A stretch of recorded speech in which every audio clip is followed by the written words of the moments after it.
It can feel like carrying two realities at the same time. On the outside, you're functioning, talking, maybe even laughing or being kind to people. But internally, there's pressure, grief, anger, exhaustion, loneliness, panic, or pain that never fully gets to come out. Like your nervous system is yelling while your face is trying to keep the peace. People describe it in different ways: high functioning pain, emotional suppression, masking, survival mode, smiling depression, feeling emotionally trapped, feeling unseen even when surrounded by people. Sometimes the smile is protection, sometimes it's habit, sometimes you learned early that showing pain brought criticism, conflict, guilt, or being ignored. So the outside became controlled while the inside stayed loud. A lot of people who carry heavy emotional weight become very good at appearing okay. They can comfort others, go to work, keep conversations going, and still feel like they're internally collapsing in silence. The screaming inside part often comes from emotions that don't feel safe, heard, or resolved. And over time, holding that tension can make a person feel numb one moment and overwhelmed the next. There's also a specific kind of exhaustion that comes from constantly translating. Don't let them see how bad this really feels. That drains people deeply. I can recognize the split between my inner world and outer expression says a lot about my self-awareness. I refused to stay disconnected from that feeling for years without realizing why I feel so heavy. A lot more than people realize. The Bible is full of people who looked composed or kept moving forward outwardly, while internally they were overwhelmed, grieving, angry, terrified, or spiritually exhausted. A huge portion of scripture is actually people wrestling internally with pain they couldn't fully contain. One of the clearest places is the book of Psalms. Book of Psalms, many of the Psalms sound like someone trying to survive emotionally while still holding themselves together. For example, why are you cast down, O my soul? And why are you in turmoil within me? Psalm 42:11. That's someone talking to themselves because internally they're drowning. Another, I am weary with my groaning. All night I flood my bed with weeping. Psalm 6:6. And there is no soundness in my flesh. My heart throbs. My strength fails me. Psalm 38. That's emotional pain showing up physically. Job is another major example. Outwardly, he kept existing, but internally, he was shattered. He says things like, "The thing that I fear comes upon me." Job 3:25. And I will speak in the anguish of my spirit. Job 7:11. Even Jesus showed deep internal anguish while still moving forward publicly. In the Garden of Gethsemane, before his arrest, my soul is overwhelmed with sorrow to the point of death. Matthew 26:38. Yet he still walked forward and faced people afterward. There's also Hannah in 1 Samuel 1. She was praying in such deep distress that people thought something was wrong with her externally because her lips moved, but no sound came out.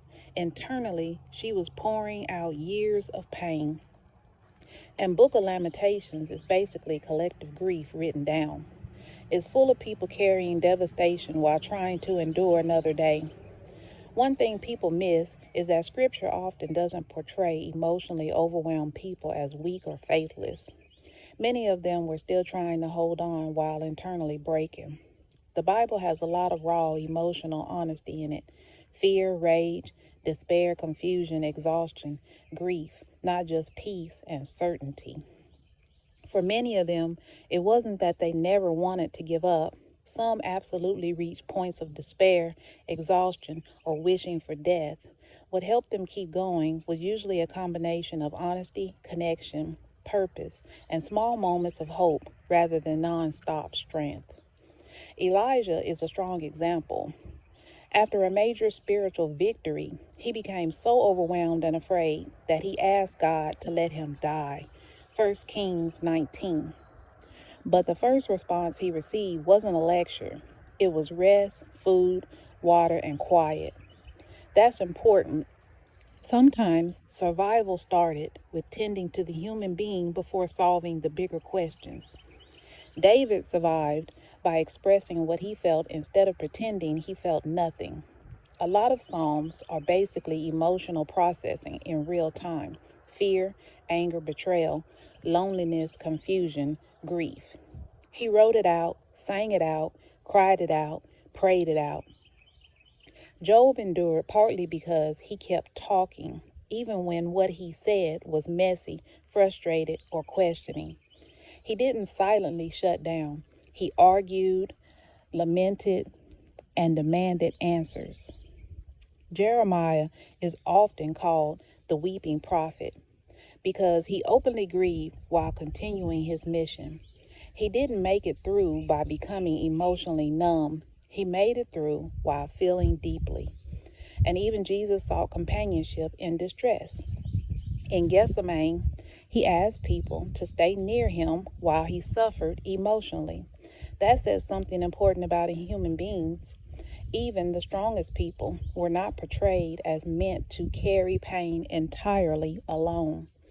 A pattern you see throughout Scripture is this: they kept expressing instead of fully isolating. They found meaning or responsibility beyond the pain. They endured one day at a time instead of solving life all at once. They allowed grief to exist without believing grief was the end of the story. They had moments where they were carried by hope, community, faith, duty, love, or simple survival instinct. And honestly, many biblical stories don't romanticize endurance. Sometimes survival looked exhausted. Sometimes faith looked confused. Sometimes strength looked like, I'm still here today. That counted too. The Bible does mention suicide several times, though usually in the context of tragedy, despair, shame, fear, or overwhelming circumstances rather than as a simple moral lesson. Some of the people described include Saul, fell on his sword after defeat in battle, 1 Samuel 31. Judas Iscariot died by suicide after being overwhelmed by guilt and remorse, Matthew 27:5. Samson brought down the temple on himself and his enemies in Judges 16.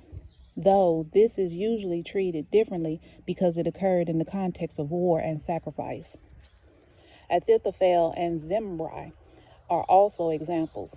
Ahithophel was a trusted counselor to David, but later sided with David's son, Absalom, during Absalom's rebellion against his father. In 2 Samuel 17, Ahithophel gave strategic advice on how Absalom could defeat David, but another counselor, Hushai, gave different advice, and Absalom rejected Ahithophel's plan. Ahithophel realized the rebellion would likely fail and that the consequences would be severe. Scripture says he went home, set his affairs in order, and hanged himself. The passage is brief and doesn't deeply analyze his emotions, but many interpret as despair, humiliation, loss of influence, fear of defeat, or recognizing the collapse of everything he aligned himself with.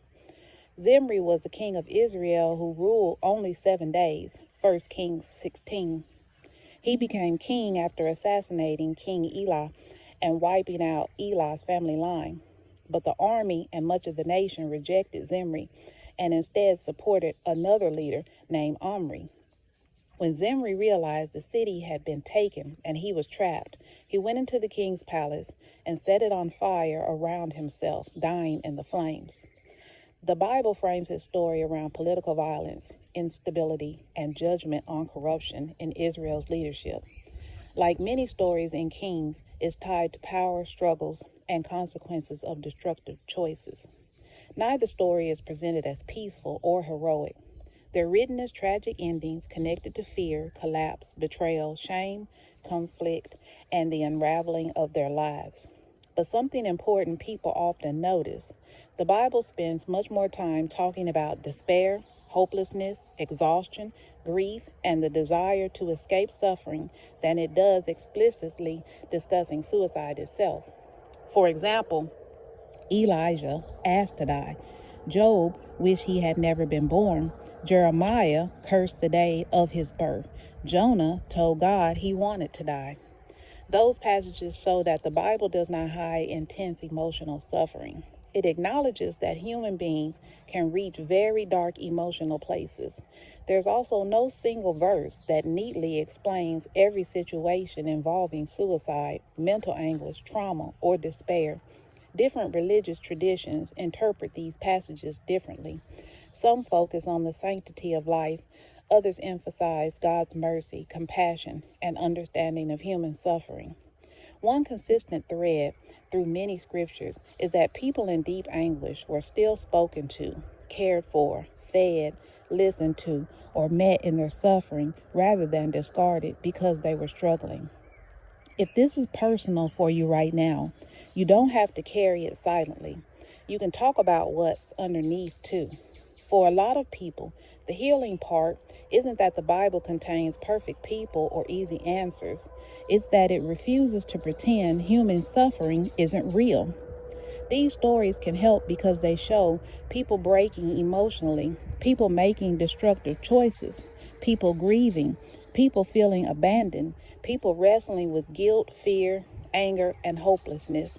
And yet those experiences were still written down instead of erased. For someone suffering internally, that can matter. It can feel less isolating to realize.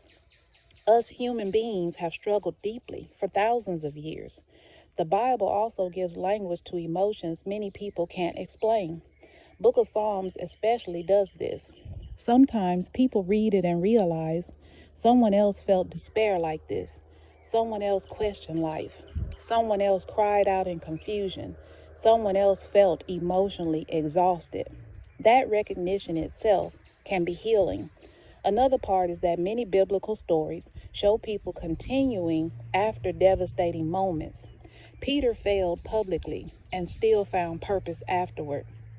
David carried grief, guilt, and loss, yet kept rebuilding. Job endured immense suffering without getting clean explanations for everything. Elijah wanted to die and still found reasons to continue forward.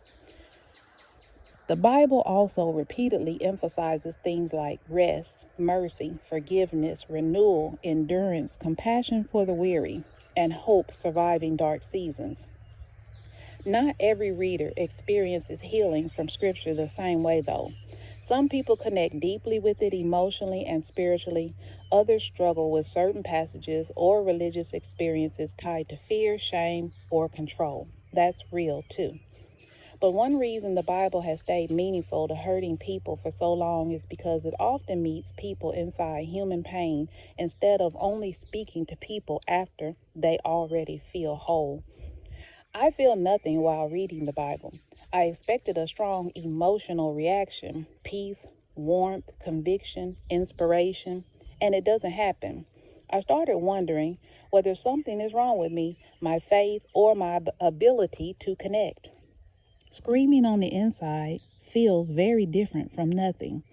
It's less like emptiness and more like there's a lot happening under my surface while outwardly things feel flat or quiet.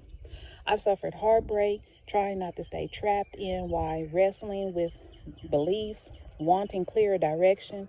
When I open the Bible, it isn't reaching the part of me that's hurting or overwhelmed. Instead of feeling comfort, I'm sitting with all the noise already inside.